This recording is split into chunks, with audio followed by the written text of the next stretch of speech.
بالکل آپ آگے یہ بات تو میں نے اپنی بات کر لی مکمل. یہ بریفنگ دی تو اسی لیے دی گئی تھی کہ سب کو بلایا جائے، سب کو بلایا جائے اور بلا کے اعتماد میں لیا جائے اور پولیٹیکل لیڈرشپ کو یہ بتایا جائے بھئی آپ بھی اتنے ہی سٹیک ہولڈر ہیں اس سسٹم کے، اس ملک کے، جتنے کی گورنمنٹ ہے.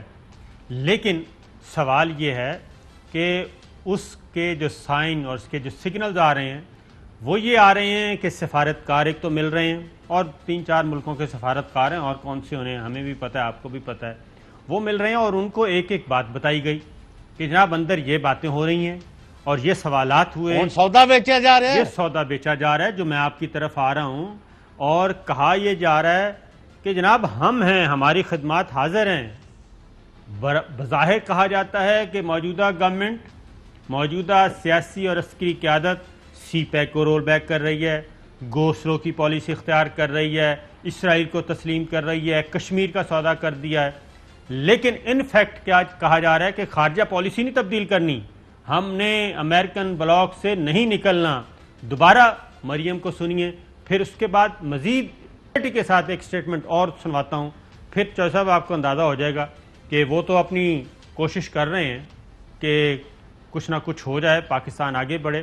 مریم کو ذرا سنوائیے جی کیا کہہ رہی ہیں بٹوین دا لائن. بدلتے ہوئے سیاسی حالات اور اپنے پرسنل جو آپ کے حالات ہیں ان کو ملحوظ خاطر رکھتے ہوئے آپ کو پاکستان کی فارن پالیسی نہیں بنانی چاہیے. آپ کی جو سیاسی سٹینڈنگ ہے فارن پالیسی اس سے لنکڈ نہیں ہونی چاہیے. وہ آپ کی ذاتی پالیسی نہیں ہے، وہ قومی پالیسی ہے. ذاتی پالیسی، مفادات، سیاسی. چوہدری صاحب اب مزید کلیئرٹی لے لیں. مولانا فضل الرحمان صاحب جو کہ مسلم لیگ نواز کے بالکل اہم اتحادی، Pakistan democratic movement P D M کے سیکرٹری جنرل ہیں، صدر ہیں، بلکہ صدر ہیں. سنیے جی ذرا، مولانا فضل الرحمان صاحب نے کچھ دن پہلے جو بائیڈن جب آئے تو کیا کہا تھا، سنائیے جی. اگر جو بائیڈن آئے ہیں تو وہ ایک تجربہ کار سیاستدان ہیں. ایک طویل زمانے تک وہ سینٹ کے رکن رہے، پھر ایک طویل عرصے تک وہ نائب صدر رہے، تو ان کو حکومت کرنے کا اور سیاست کرنے کا ایک طویل تجربہ حاصل ہے اور اس کا فائدہ اٹھانا چاہیے. جب اس وقت دنیا کو لیڈ کر رہا ہے امریکہ تو پوری دنیا کی انسانیت کو فائدہ اٹھانا چاہیے. جو بائیڈن بھی یہ بات سمجھتا ہے کیونکہ وہ ڈیموکریٹس ہیں، وہ پاکستان کی حکومت کو ڈیموکریسی کے معیار پر ایک ڈیموکریٹ گورنمنٹ تسلیم نہیں کر رہی ہے کہ رویوں سے اندازہ لگ رہا ہے اور ان کو کرنے بھی نہیں چاہیے. یہ مولانا فضل الرحمان صاحب اتنی کلیئرٹی، مزید اس سے زیادہ کلیئرٹی لے جی. سوات کا جلسہ، شہباز شریف صاحب وہاں پہ موجود، مولانا فضل الرحمان صاحب نے کیا کہا. میں عالمی برادری سے بھی کہنا چاہتا ہوں، امریکہ اور یورپ سے بھی کہنا چاہتا ہوں کہ اگر آپ واقعی جمہوریت کے علمبردار اور جمہوریت کے دعوے دار ہیں تو پاکستان کی جمہوریت کی اس حقیقت کو سمجھو. پاکستان کی جمہوریت کی اس حقیقت کو سمجھو. چوہدری صاحب یہ کہہ رہے ہیں امریکہ اور یورپ سے، اور امریکہ اور یورپ، اور اس وقت CPEC, belt and road initiative, اور اس کے مخالفین کون ہیں؟ امریکہ، یورپ اور بھارت اور دنیا کے دیگر ممالک. یہ ان سے مخاطب تھے ہماری ناقص رائے کے مطابق. فرمائیے چوہدری صاحب. صابر شاکر صاحب آپ نے صحیح نتیجہ نکالا ہے اور صحیح پکڑا ہے ان کو. یہ لوگ جو ہیں جب ادھر کئی دفعہ فوج کے پاس ٹکرے مارتے ہیں کہ اس گورنمنٹ کو ہٹا دو اور ہمیں لے کے آؤ، ہم ہیں فلاں ہیں، اب ادھر دال نہیں گلی، ادھر ان کا بس نہیں چلا، تو امریکہ اور یورپ، کیونکہ پاکستان نے ایک مبنی بر حقیقت ملک کے مفادات کے تحفظ کے لیے کسی جنگ اور کسی یعنی وار تھیٹر کے اندر کوئی ایندھن بننے کے لیے تیاری سے انکار کر دیا. تو اب یہ ان طاقتوں کو انوائٹ کر رہے ہیں، ان کو شے دے رہے ہیں، انسٹیگیٹ کر رہے ہیں، ان کے مرے اور ان کے گماشتے بننے کی درخواستیں ڈال رہے ہیں کہ ہم حاضر ہیں. یہ اگر جنرل باجوہ اور عمران خان تم آپ کے کہنے پر نہیں کرا تو میں اصل میں وہ بات جو بگرام والی تھی نا، کیونکہ بہت بڑی حقیقت ہے، ان کو اس سے ہی ان لوگوں کو سبق سیکھنا چاہیے کہ 22 سال جن کے گردن پر سوار رہے ہیں ان کو بتائے بغیر بھاگ گئے، تو ان کا کیا اشر کریں گے؟ وہ میں آپ کو سنواتا اور ہوں. ان کی کسی نے نہیں سنی جی. کہ جو بائیڈن یہ کرے گا، اور تہاڈا ماما لگتا ہے جو بائیڈن. تو یہی تو چیزیں What ہیں. are you trying to convey? We are Pakistanis and we اپنی will خدمات decide پیش our کر رہے ہیں. matters here in Pakistan.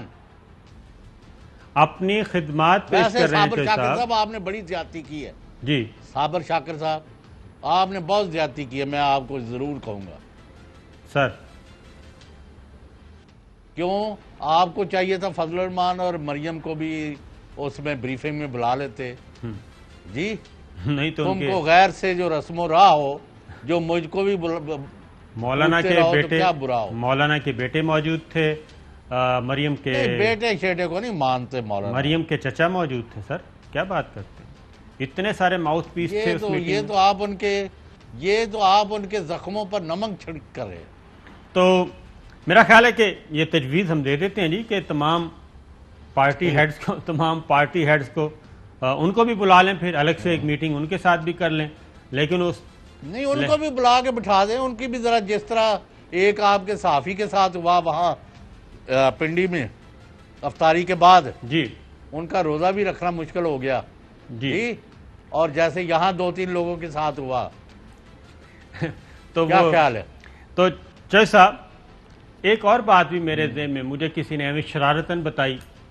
تو میں نے کہا جی کہ آپ لوگ کیا کر رہے ہیں؟ آپ نے خود یہ کہا کہ نہیں، صرف پارلیمانی لیڈرز نہیں ہونے چاہیے بلکہ اس کا دائرہ کار وسیع کیا جائے اس کمیٹی کا. اور اس میں آپ نے ڈیفنس کمیٹی، سینٹ بھی ڈالی، ڈیفنس کمیٹی آپ نے ڈالی، قومی اسمبلی کی بھی، اور 80 ارکان کو آپ نے بلا لیا. تو یہ کیسے ان کیمرہ رہ سکتی ہے؟ تو جواب آیا کہ اتنے بچے ہم بھی نہیں ہیں، اور بعض چیزیں ہوتی ہیں کہ ٹھیک ہے کنوے کرنے کی ضرورت آتی ہے تو پھر کنوے کر دی جاتی ہیں کہ پاکستان کہاں کھڑا ہے، پاکستان کی راہیں، اگلی نئی راہیں کون سی ہیں. اور پاکستان اگر فیصلہ کر چکا ہے خارجہ پالیسی کو ملٹی ڈائمینشنل کرنے کا اور نئی راہیں متعین کرنے کا، تو وہ پیچھے نہیں ہٹے گا. لیکن افسوس یہ ہوتا ہے چوہے صاحب کہ نواز شریف صاحب نے پورے 5 سال وزیر خارجہ نہیں لگایا تھا. وہ وزارت خارجہ انہوں نے اپنے پاس رکھی ہوئی تھی. نریندر مودی کے ساتھ وہ براہ راست خود رابطے میں تھے. ادھر حمزہ شہباز، غلام دستگیر خان جاتے تھے دلی میں پیغام لے کے، اور وہ آتے تھے جاتی عمرہ ویکینڈ پہ. تو یہاں تک اتنے کلوز ریلیشنز تھے اس وقت. اس حد تک خارجہ پالیسی قومی سطح پہ چلائی جا رہی تھی بڑی سوچ بچار کے بعد. تو اب یہ کہتے ہیں. پھر اگلی بات ہے صاحب، بلاول بھٹو وہ جانا چاہ رہے ہیں واشنگٹن، اور جانا بھی چاہ رہے ہیں اگلی کمیٹی کے اجلاس سے پہلے. اب یہ پیپلز پارٹی کیوں بار بار اسی طرف جاتی ہے، وہیں سے سمجھتی ہے کہ جو بائیڈن کے ساتھ چونکہ پیپلز پارٹی کے بہت اچھے تعلقات رہے ہیں، ان کو سول اعزاز دیا گیا ہے، اس لیے ہماری لابی اچھی بنے گی، اور اس وایا واشنگٹن آنا چاہ رہے ہیں. جی چوہے صاحب. جناب ان کو ضرورت محسوس ہوئی ہے کہ امریکہ اور ان کو پاکستان نے جگہ سا جواب دے دیا ہے، 2 ٹوک جواب دے دیا ہے کہ ہم جنگوں میں شریک نہیں ہو سکتے. امن کے لیے جو کردار ہم کر رہے ہیں اور جو کیا ہے، اور جو یہاں تک بھی معاملہ آیا ہے، آپ کو پتہ ہے کہ پاکستان کے بغیر طالبان اور امریکہ، طالبان اور افغان گورنمنٹ، طالبان اور عبداللہ یہ مذاکرات نہیں ممکن تھے. یہ پاکستان نے ان کو یہاں تک لائے، اور it has become possible for the American troops to leave and NATO to wind up. تو وہ اس لیے یہ بائیڈن کا یہ آج ان کو نظر آتا ہے کہ وہ کل یہی بائیڈن ہوں گے. 1500 ٹیلی فون آ رہے، ابھی فون کیا 20 منٹ عمران خان کو، 30 منٹ آرمی چیف کو، 15 منٹ صدر کو. تو this is nothing new, we have seen these things. اور پھر یہ بھی سن لے کہ جب روس کی اپنا شکست ہو گئی اور ریگن اور گورباچوف کی سمٹ ہوئی بدنام زمانہ، president of the time Zia ul-Haq try to reach president Reagan. ان کو no mister president, he is getting briefing, he is فلانا. اب انہوں نے 2 دن کوئی ٹیلی فون نہیں سننا, کسی سے نہیں ملنا, صرف کنسنٹ. اور یعنی وہ کوشش کر کے تو فون نہیں کہ انہوں نے جو 2 منٹ بعد فون کرتے تھے. تو یہ ہم نے بڑی دفعہ دیکھا ہے, اور اس کا ایک ہی علاج ہے کہ آپ پاکستانی قوم اور فوج اور حکومت اور عوام متحد ہو کر, گراؤنڈ ریالٹیز یہ ہے کہ جو موقف پاکستان لے اس پہ پوری قوم اور فوج کٹھے ہو. انشاءاللہ ایسا ہی ہوگا. اہم ترین خبریں اب ایک کلک کی دوری پر.